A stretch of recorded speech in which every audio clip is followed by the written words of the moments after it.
Hello, and welcome back to another episode of Come Back Stronger, where we bring you stories of people who have overcome significant adversity and gone on to come back stronger. I'm Dana Brooks of Fasig Brooks Law Offices, and I'm joined today with my law partner, Jimmy Fasig.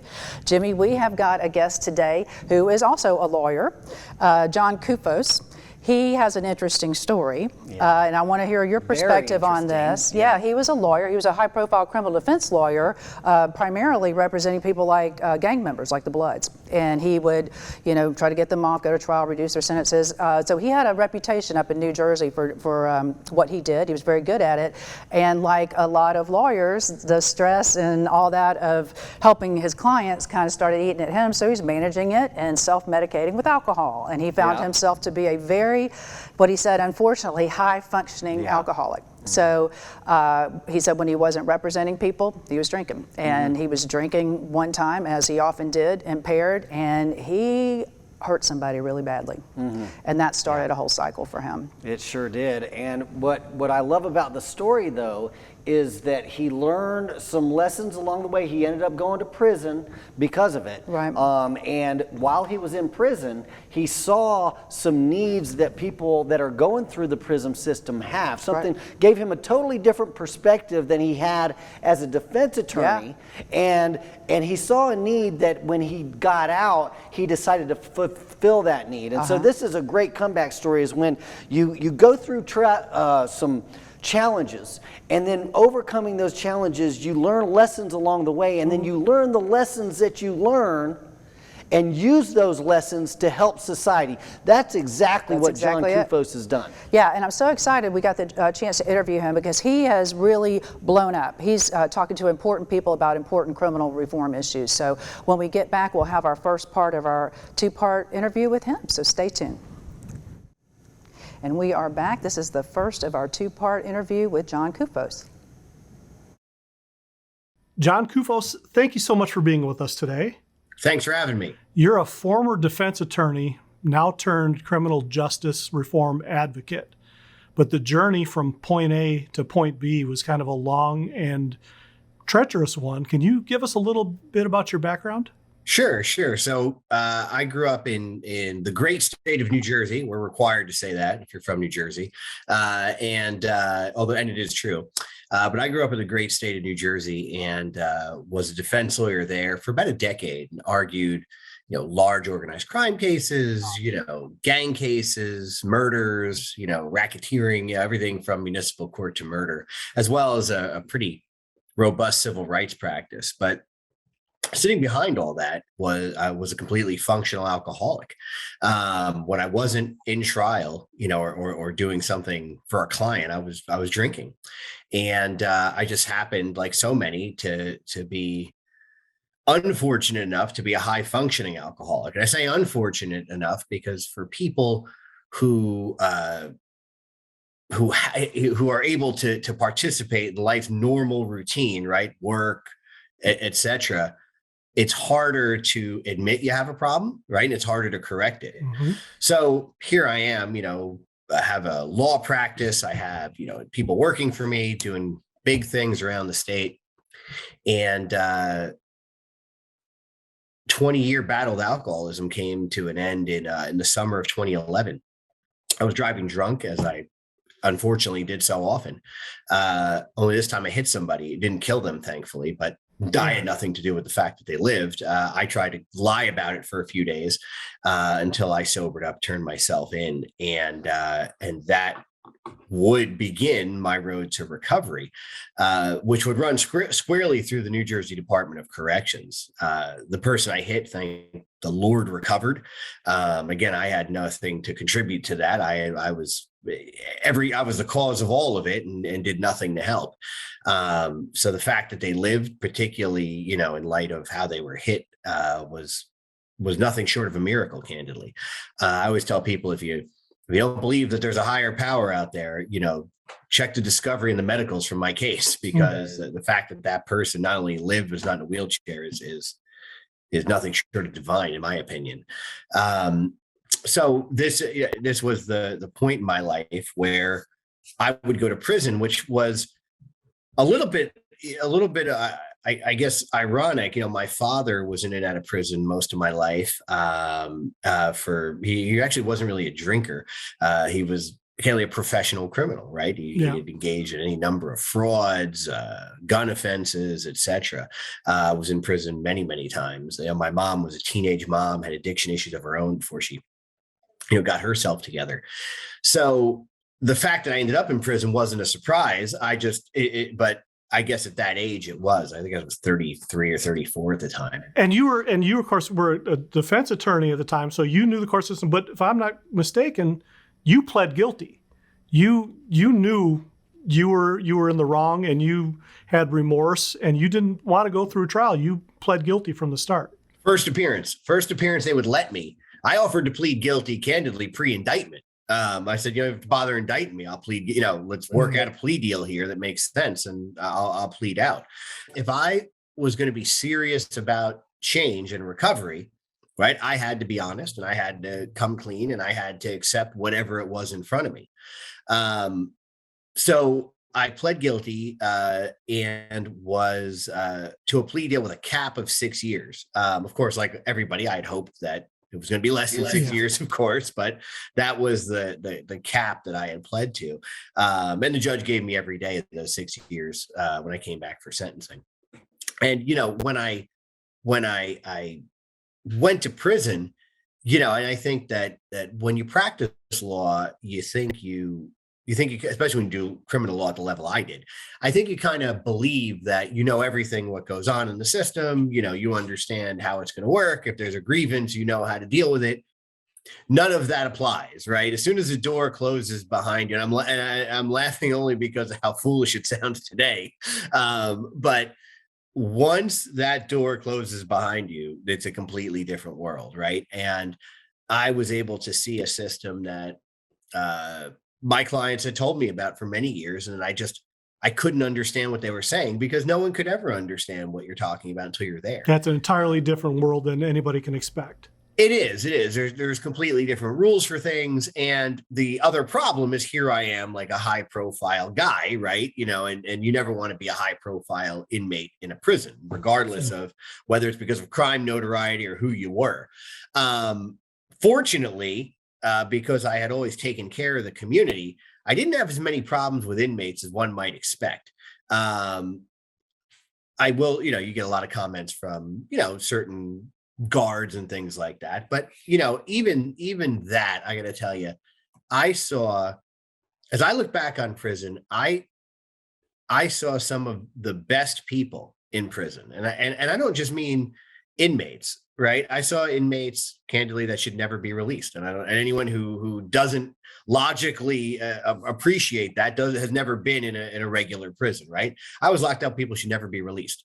But I was locked up with tremendous talent, tremendously talented people, tremendously smart people. People never had a first chance, forget second chance. Yeah.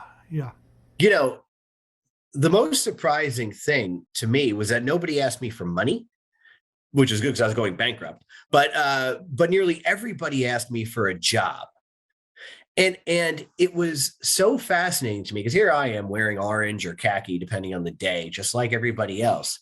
But I was in many cases, the only time another inmate had even dealt with anybody at a one-to-one level who might have access to a job for them. And when you lock with another person, you learn a lot about them, right? You learn, where their life often went wrong, but you learn these people most of them want to take care of their kids. They want to reunify with their families, right? They want to pay child support. They want to pay fines. They want to move on with their lives and never come back to these places, but they don't necessarily know how, right? And I think that because that was one conversation, that was like 50 conversations while I was there. So I always remembered that. And I always saw ridiculous barriers put in people's way that prevented success, like simple things like no one got them an ID, right? So, or there would be an old fine or fee from God knows when. So they go out to parole, because New Jersey has parole, and then they would be sent back. Yeah. And it was just fascinating to me why we had these problems. But then it was clear, like this is, if we just handled a bunch of little things, we could probably really increase our success rate. Right. Yeah. The system was inherently prejudiced against them, so that even if and when they got out on parole or were released, immediately they had stigma, they had all this stuff hanging over their head. And we're going to cut to commercial real quick, but when we come back, I want to talk about those revelations that you had while there and afterwards, and all the work you've been doing to help correct those situations. Wow. One of the things that struck me about it is when he decided that he was going to turn himself in and be completely honest about the situation, that seems to me to be one of the turning points in a lot of people's comeback stories. Say more about that. When you decide to be completely honest with yourself about what it is that got you where you are, your role, and your role in it, and how, and then also how to use that and to catapult yourself forward and out of that situation that you're in. Yeah, he seems to have absolutely, owned it. He held his hand up, and honestly, do you get this sense from him? I got a sense that he had been waiting for this to happen. He was waiting for that thing that was going to change his course, and I think he probably felt powerless to do it, and he was waiting on something external to do it. And you can see he's racked with guilt even today over the harm that he caused, and he'll live with that forever. But I do think he's found a way to channel that pain and that grief and that shame, I'm sure, guilt into something positive. I like that when he went to prison, he was of the mindset to see it with his eyes open. He could have been smug as a criminal defense lawyer, like, I know this, I got this, I just get some money to this guy, do this, and I can probably still get my alcohol and my drugs and all that stuff. He didn't go in like that. I think that's absolutely fascinating, is that a lot of times what we see in these comeback stories is that it's compassion or love for other people, or for sometimes a particular person that drives someone to really come back stronger. Right. And that's exactly what he did. Yeah, and so many people, again, who can't do it for themselves, once they hit their personal rock bottom, they find that if they can help other people, that helps them keep their momentum going. It's not enough to do it just to change their own lives. But we're going to stop just for a break. We'll come back right after that, and we will have our second segment of the interview with John Koufos. Stay tuned. And we are back for our second segment of the interviews with John Koufos. He is a former criminal defense attorney who developed an alcohol problem and he ended up hurting somebody and turning himself in and going to jail. So we're going to hear the second part of his story, and we're going to learn how he came back stronger. So John, we were talking about the revelations you had while you were in prison, and noticing how the system wasn't geared to help these other inmates to get up. So that set you on a path after you got. First off, how long were you in prison for? So again, I was sentenced to 6 years, and to my shock, I was paroled. So in New Jersey, they have a parole system. So I ended up serving 17 months. So as I go up on my 15th or 16th month for parole, I assume I'm just going to be denied. And then they agree to parole me, but I don't have anywhere to go. Right. I don't have a home anymore. That was foreclosed upon. I had no family. So I ended up moving with a law school roommate in a place called Hoboken, New Jersey, which for anyone that's been to Hoboken knows is really where a drunk goes to get sober. It's like a party town. It's like Austin, Texas. If Austin, Texas was a mile square. But where there's a lot of drunks, there's a lot of good recovery. But that's where the next phase of my life would begin. But after that, though, you went on a journey that you crossed paths with then President Obama, in the White House with then President Trump, working on some major reforms. So talk about your journey afterwards and all the work you've been doing. Sure. So I never forgot, like I said in the first part, that people were asking me for jobs, right? And I've always been a belief that economic mobility is the pathway to self-sufficiency and all the other, and really the American dream. But the American dream was not within reach for people with criminal records, and even in a state that is perceived as a blue state like New Jersey.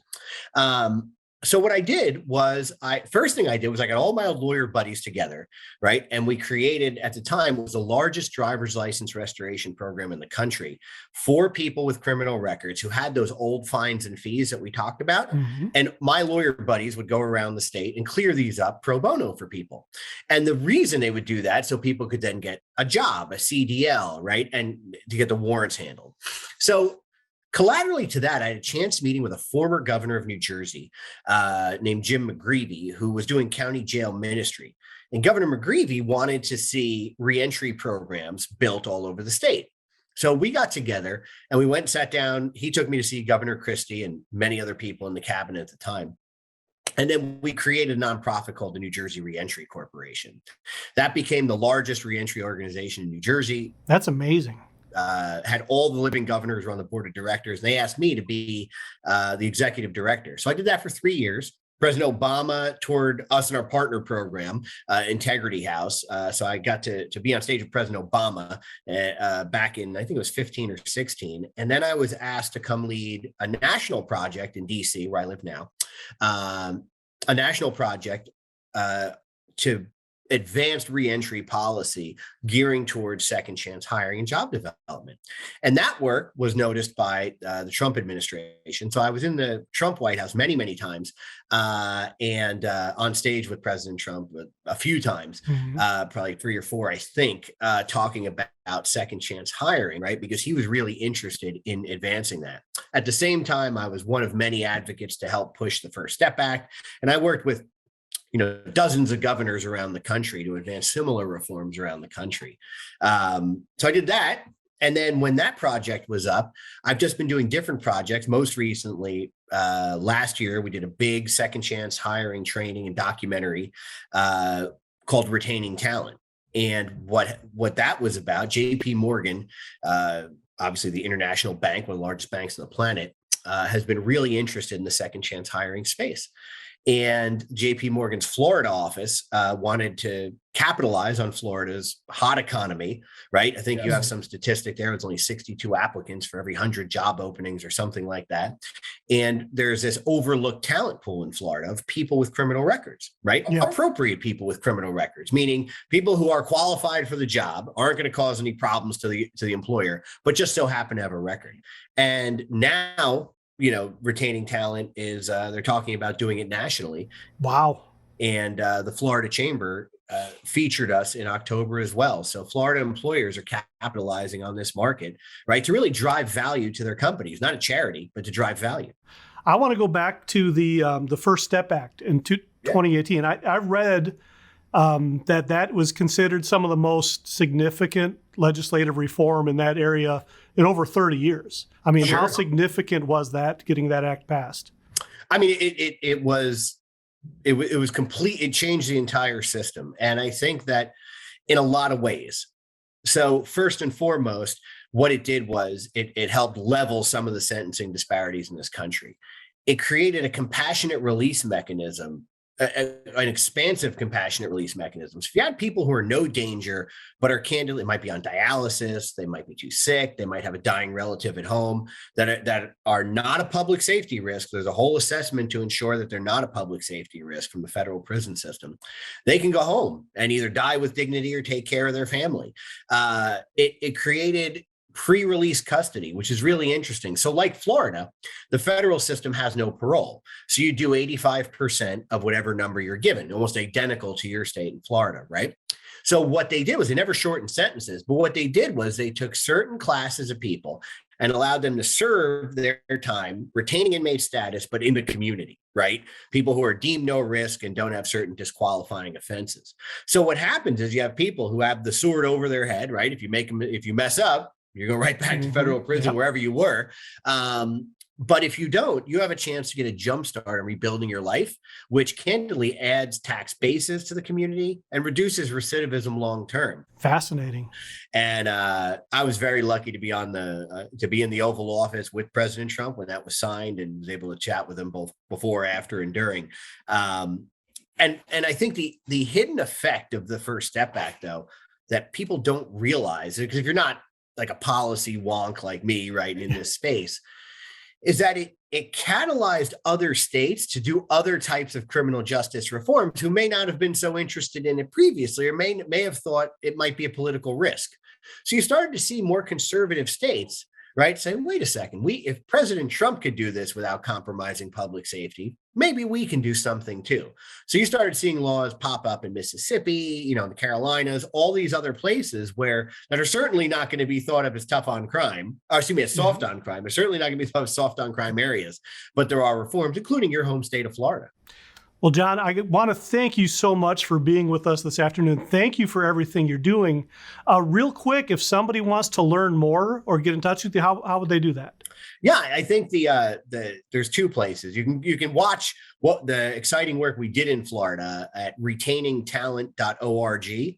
retainingtalent.org. And if you contact us, it comes right to me anyway. Or you can go on my website, which is cottage4, as it spells out, COTTAGEFOUR.com. But I think the Floridans really love to check out Retaining Talent. You see a lot of local businesses, local sites, local folks, and really see the innovation that's happening in the Florida market. John, again, thank you so much. I appreciate you being on here today with us. My pleasure, my honor. Thank you so much. I love everything about his story. I love him sharing. I love his honesty, and I love that he is continuing on with it. He's not crying about not being a lawyer anymore. He's elevating himself. I love everything. Well, let me share with you something that he did not share there that I think is relevant to his story. Take the because mic. I've been to prison. Yep. And I know exactly how it feels. He was talking about other people asking him for a job. I guarantee you that while he was in prison, he was scared that he was never going to find a job. Right. Of course, he knew he was going to get disbarred. He was afraid no woman would ever love him. He was very concerned about his re-entry into society. And so that fear allowed him to relate to and have compassion for the other prisoners that were there. And he used that compassion and that energy and that Empathy. drive to create change, real change in the legislature. He's in the Oval Office with Governor Christie's. This guy is really making something of himself. And you notice what he said? Well, it seemed like he didn't go out there to try to become some rich lawyer again.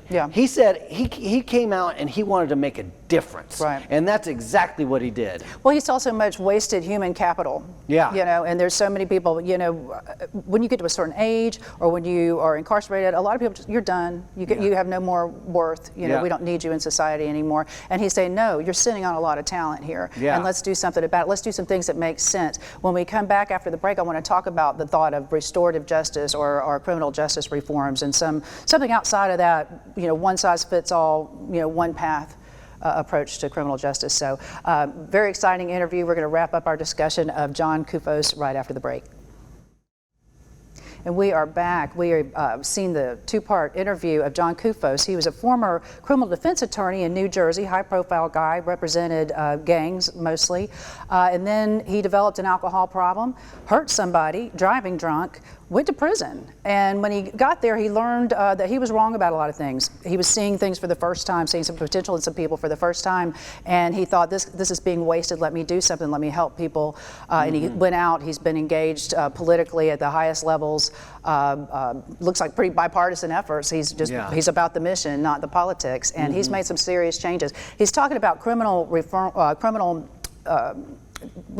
Like not just not the, you know, you're in the system, this is how it's going to go, you got a record, you're never going to work honestly again, that sort of thing. And he's looking at, wait, are there ways that we can change that so this path isn't always the same? America is #1 in the world we put everybody in per capita per people being in prison or in jail. #1 in the world. That's, you know why? Because we privatized our prisons. There's a lot of shareholders getting money off that. Well, I'll tell you what though, but he recognized a problem because from inside the system, he recognized a problem and he decided that he was going to do something about it. Yeah, and that's what it's all about. So at the knowledge and the wisdom that he gained, you can see here's a man that is now completely sober. He's making a huge impact, and you can kind of tell by talking to him that despite all that, he still carries around with him the guilt of the damage that he did when he hurt somebody from drunk driving. But what he's done is he's used that guilt and that pain as a motivator because he's trying to fix his karma. Yeah. He's trying to make reparations. Yes, He's trying he to is. change the world in a better way to make up for the damage that he's done. Yeah, he's taken something good out of something very bad. Yeah. And his program works. His people in his programs, 63% of the 1,200 people found jobs, only 19% recidivism. You're expecting that to be 100%. So he's got data to back up his programs. He's doing big things. If you have an important Comeback Stronger story, let us know about it. We'd love to feature them on the show. We'll see you next time. Take care. Bye, everybody.